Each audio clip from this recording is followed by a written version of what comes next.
সরে বসুন। আমি বললাম কি না করি যে আপনি একটু সরে বসুন। আমি একদিকে ঝুলে বসছি তাও পেয়ে কিছু বলবেন। আমি এত স্বভাব কিসের খারাপ তাদের জন্য লোকগুলো আজকে এত কিসের জোরে আমার রাগ উঠছে না। তুই আমার বুকের ভিডিও করছিস সরে বাচ্চা তো মায়ের ভিডিও করবা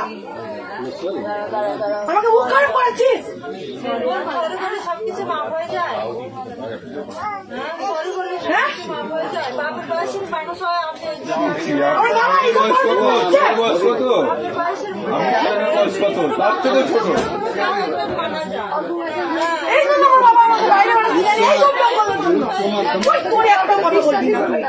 তোকে পুলিশের কাছে পাঠাবো কিছু তোর নাম জড়াবো বলো আমার গায়ে নাচ করেছিস তুই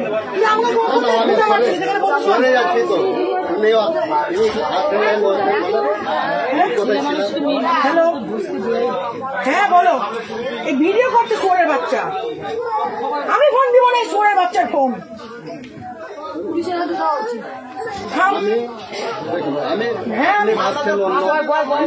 ভাবছেন মানে এখানে ভাবার কি আছে? এত বড় ভুল করছে। আমি এখনই ফোন করবো। আমি এখনই 139 ফোন করবো। আমি নিয়ে যাবো। ও কি পেয়েছে তুই আমাকে? আমি এতদিন আমি এই দিনটা আমি অপেক্ষায় ছিলাম যে আমার সাথে এরকম করবে তাকে আমি এরকম সবক দেবো। ওই জন্য আমি কারোর সাথে কথা বলি না কেন মিসবিহেভ করি আমি সবার সাথে কাউকে ভালো মনে করি না আমি। ঠিকই আছে তোর এত বড় সাহস কি করে হবে? তুই আমার পারমিশন ছাড়া তুই আমার একটা মেয়ের বাড়ি তোর লজ্জা লাগছে না? তোকে এতগুলো একটা মেয়ে দেখছে তোকে জুতো বিটা করবো রে সোরের বাচ্চা। আমি ওকে দিব আমি ওকে পুলিশে আমার বাবা আমি কলেজে পড়ি মালদা কলেজে গৌর মহাবিদ্যালয়ে পড়ি। তো সেদিনকে যেদিনকে আমি অ্যাডমিশন হয়ে এলাম সেদিন এরকম একটা মেয়ে সাথে হলো আমি বাবাকে বলেছি বাবা তুমি চিন্তা করবো না আমি এই সব লোকগুলোকে সাবক শিখবো।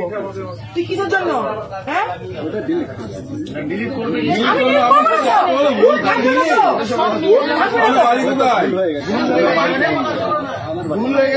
দেখুন 30 মিনিট ধরে ফোন এই ভিডিও করছে। আমি এই জন্য আমি ভিতরে বসতে চাই না। আমি সবসময় বাইরে বসি যে খোঁচা মারা এরকম করে পাঠায় চিঠি কাটা।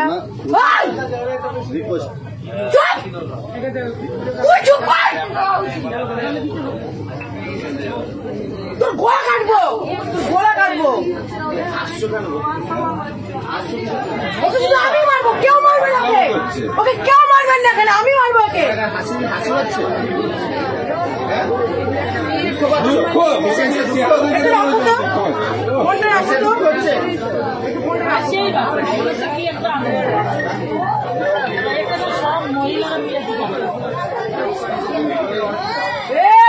চুপ করে থাকবি একদম চুপ করে থাকবি।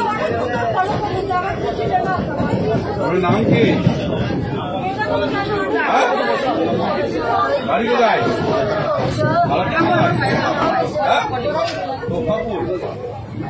আপনার বাবার নাম? বাবার নাম? হ্যালো এই দেখো আমার পাশে একটা লোক বসেছে আমার 30 মিনিট ধরে ভিডিও করছে। আচ্ছা সে কেলিয়েছি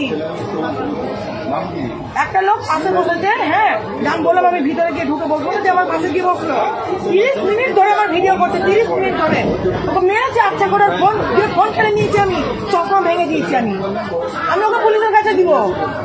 আমি রেল পুলিশের কাছে দিব। তুমি কি বলছো বলো?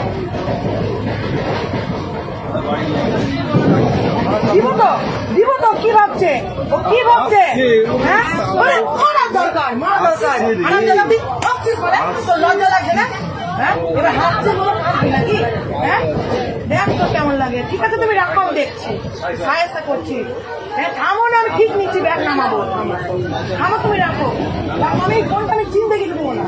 ঠিক আছে রাখো তুমি রাখো। চলন্ত ট্রেনের মাঝে এই বয়স্ক মানুষের একটা ভিডিও শুট নেওয়ার লাগছেন। আর ভিডিওটা যখন শুট নিছেন ভিডিওটা শুট নেওয়ার সময় তার পাশে একজন ভদ্র মহিলা বুয়াত আসলা।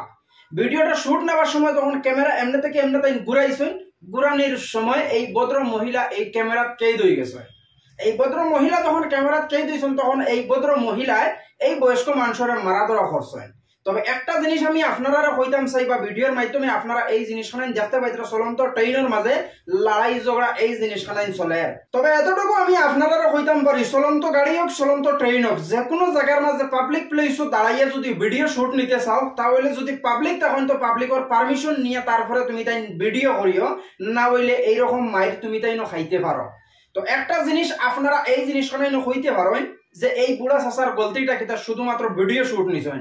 তবে বুড়া চাচাই ভিডিওটা শুট নেওয়ার সময় কিন্তু একটা শয়তানি তাই করছেন, শয়তানি এই জিনিসখান করছেন। ভিডিও শুট নিতে তোমার ভিডিও নেও, কিন্তু এই ভদ্র মহিলারে ক্যামেরা ঘুরাইয়ে ভিডিও হারানির দরকারটা কিটা, এই জিনিসখান কিন্তু বহুত বড় একটা ইম্পর্টেন্ট জিনিস। মানুষে একটা জিনিস কইন জাত যায় না দইলে আর কাছলত যায় না মইলে। তো এই বুড়া চাচা মরবার সময় হয়ে গেছে, এখনো তান কাছলত খানাইন ছাড়লা না, চলন্ত ট্রেনের মাঝে তাই ভদ্র মহিলার ভিডিও শুট কতরা। তো আপনার মতামত আপনারা কমেন্টও জানাইবার, ভিডিওটা শেয়ার করে দিয়া আরো কিছু মানুষের দেখার সুযোগ করে দিবা।